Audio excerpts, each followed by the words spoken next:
Hello friends, welcome back to channel. तो आज की वीडियो में आप सबको बताने वाली हूँ कि अगर आपका आर्म होल अक्सर लूज़ हो जाता है या टाइट हो जाती है। टाइट होने की प्रॉब्लम तो बहुत कम आती है, लेकिन अक्सर लूज़ हो जाता है। ये बड़े साइज़ में ऐसी प्रॉब्लम, लूज़ होने की प्रॉब्लम नहीं होती है आर्म होल में, लेकिन छोटे साइज़ में अक्सर हमारा जो आर्म होल है वो लूज़ हो जाता है, जिसकी वजह से ब्लाउज सारा ख़राब हो जाता है, खासकर 34 साइज़ में। तो आज मैं आपको 34 साइज़ में आर्म होल लूज़ अगर होता है आपका, तो आप कैसे उसको सही कर सकते हो। तो 34 साइज़ में अक्सर हम आर्म होल की गोलाई जो है 15 इंच रखते हैं, लेकिन मुझे लगता है कि 34 साइज़ में अगर हम आर्म होल की गोलाई 15 इंच रखते हैं तो लूज़ हो जाती है, फिर जो फिटिंग है वो ख़राब हो जाती है।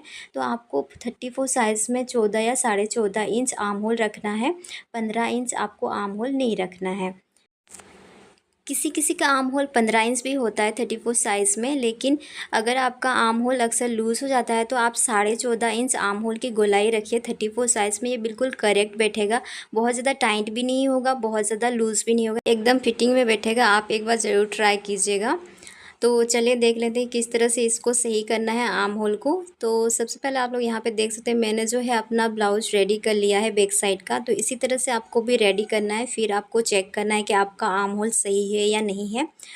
तो देखिए, जैसा हम हमेशा जो है आर्म होल जब भी लेते हैं तो शोल्डर जैसे हमारा 5 इंच हम लेते हैं, तो हमारा जो आर्म होल हम लेते हैं वो हाफ इंच ज़्यादा लेते हैं। लेकिन यहाँ पे मैंने शोल्डर तो 5 इंच रखा है, लेकिन आर्म होल जो है वो 5.5 इंच ही नहीं रखा है, मैंने कम रखा है। वो कितना कम रखा है, सबसे पहले मैं मार्किंग कर लेती हूँ, फिर आपको दिखाती हूँ कि मैंने कितना रखा है।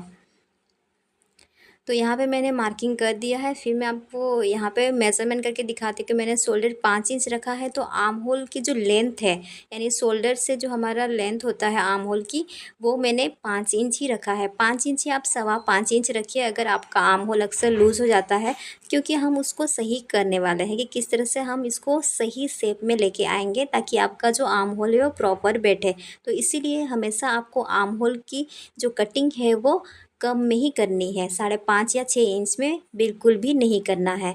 तो देख लेते हैं इसको हम सही कैसे करेंगे। तो आपने देख लिया, शोल्डर मैंने 5 इंच का रखा है और इस आर्म होल की जो लेंथ है वो भी 5 इंच की ही रखी है। तो सबसे पहले हम आर्म होल की गोलाई मेज़रमेंट करके देख लेते हैं कि ये कितना है। तो इस तरह से हमें इंची टेप रखते हैं, हम अक्सर जो बिगिनर्स होते हैं इसी तरह से रखते हैं और मेज़रमेंट कर लेते हैं। तो यहाँ पे मेरा आ रहा है कितना, 6.75। तो ये 6.75 अगर हम इसको डबल करते हैं तो ये कितना हमारा आर्म होल की गोलाई बनेगी, 13.5 इंच की। इस तरह से आप देख सकते हो। देखिए, ये हमारा जो आर्म होल की गोलाई है वो 13.5 इंच की बैठ रही है, लेकिन हमें 13.5 इंच नहीं, हमें तो 14.5 इंच चाहिए। तो इसको किस तरह से सही कर। तो सबसे पहले चीज़ तो हमने आर्म होल की गोलाई बिल्कुल गलत नापी है, क्योंकि हाफ इंच बाजू को जोड़ने में जाता है। तो इसीलिए हमें जब भी आर्म होल की गोलाई नापनी होती है तो हाफ इंच अंदर से नापनी होती है।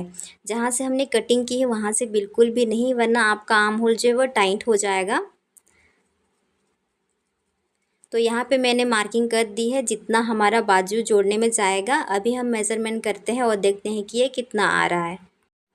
तो फिर से आपको शोल्डर में ही रखना है इंची टेप को, और जो मार्किंग है हमारी वहाँ उसकी गोलाई में आपको इस तरह से इंची टेप को लेकर नापना है और देखना है कि कितना आ रहा है। तो आप लोग देख सकते हैं कि यहाँ पे जो है हमारा मेजरमेंट 7.25। तो अगर इसको हम डबल करते हैं तो ये बिल्कुल हमारा 14.5 इंच आ रहा है। तो आप लोग बोलेंगे कि बिल्कुल सही है हमारा आर्म होल, अभी हमें इसको कुछ भी करने का ज़रूरत नहीं है, लेकिन नहीं, अभी भी जो है हमने आर्म होल की गोलाई वो गलत नापी है। तो आप सही तरीका क्या है, तो देखिए, हाफ इंच तो हमारा जाता है शोल्डर जोड़ने में, तो उसको हमें नापना नहीं है। बिगनर्स यहीं पे गलती करते हैं कि इसको भी नाप लेते हैं, फिर आर्म होल वो गलत बैठ जाता है। तो आपको यही चीज़ गलतियां जो है नहीं करनी है, इस वीडियो में मैं आपको बता रही हूँ। तो फिर से इस तरह से हाफ इंच छोड़ के हमें मेज़रमेंट करना है और देखना है ये कितना आ रहा है। तो आप लोग देख सकते हो कि हमारा जो आर्म होल है वो 13.5 इंच का ही बैठ रहा है। तो हमें 14 इंच चाहिए। तो उसके लिए हमें क्या करना पड़ेगा, आप लोग बोलोगे कि हम ज़्यादा स्टिच कर लेंगे तो ये 14.5 इंच की बैठ जाएगी, लेकिन नहीं, आपको ज़्यादा स्टिचिंग बाजू को जोड़ने में नहीं फैब्रिक लेना है। अगर आप लेते हो तो फिर वो ख़राब हो जाएगा आपका आर्म होल। तो हमें क्या करना है, हमें आर्म होल की छटाई करनी है। ठीक है, तो अब छटाई किस तरह से करेंगे, देखिए हम थोड़ा थोड़ा छटाई करेंगे, क्योंकि बहुत ज़्यादा आर्म होल में जो फ़र्क है वो नहीं आ रहा है। इसीलिए इतना जितना मैं मार्किंग कर रही हूँ, आप अपना मेज़रमेंट देख लीजिए कि आपको कितनी ज़रूरत है। थोड़ा थोड़ा करके ही छटाई कीजिएगा, एक बारी में बहुत ज़्यादा छटाई नहीं कीजिएगा। तो यहाँ पे मैंने मार्किंग कर दी है, अब मैं इसकी कटिंग कर लेती हूँ। तो आर्म होल की छटाई मैंने कर ली है। अभी हम हमारी जो मार्किंग है हमने पहले की थी ब्लू वाली लाइन, वो अभी नहीं चलेगी। हाफ इंच अंदर की तरफ से और एक लाइन लगा रही हूँ मैं, जो मैं पिंक कलर की लगा रही हूँ ताकि आपको अच्छे से पता चले। पहले ब्लू वाली लाइन इसलिए नहीं चलेगी क्योंकि हमने छटाई कर दी है तो वो हाफ इंच से कम रह गई है, इसीलिए मैंने दूसरी मार्किंग कर दी है हाफ इंच अंदर की तरफ से। अभी हम फिर से मेज़र कर रहे हैं, तो हाफ इंच आपको छोड़ देना है, शोल्डर जो जुड़ेगा वो आपको छोड़ के मेज़रमेंट लेना है।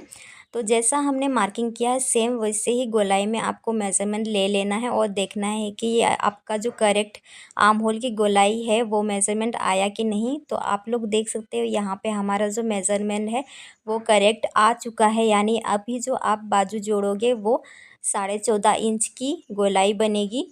तो ये बिल्कुल प्रॉपर करेक्ट हो चुका है। सो फ्रेंड्स, अगर आप बिगनर्स हैं और आपका आर्म होल अक्सर लूज़ हो जाता है तो आप इन तरीक़ों को ट्राई कीजिएगा। आर्म होल की कटिंग हमेशा छोटा में यानी छोटा कट कीजिएगा और उसको बाद में आप इस तरह से सही कीजिएगा, तो आपका जो आर्म होल है वो सही बैठेगा, कभी भी लूज़ नहीं होगा। आई होप कि आज का जो वीडियो है वो आपको पसंद आया होगा।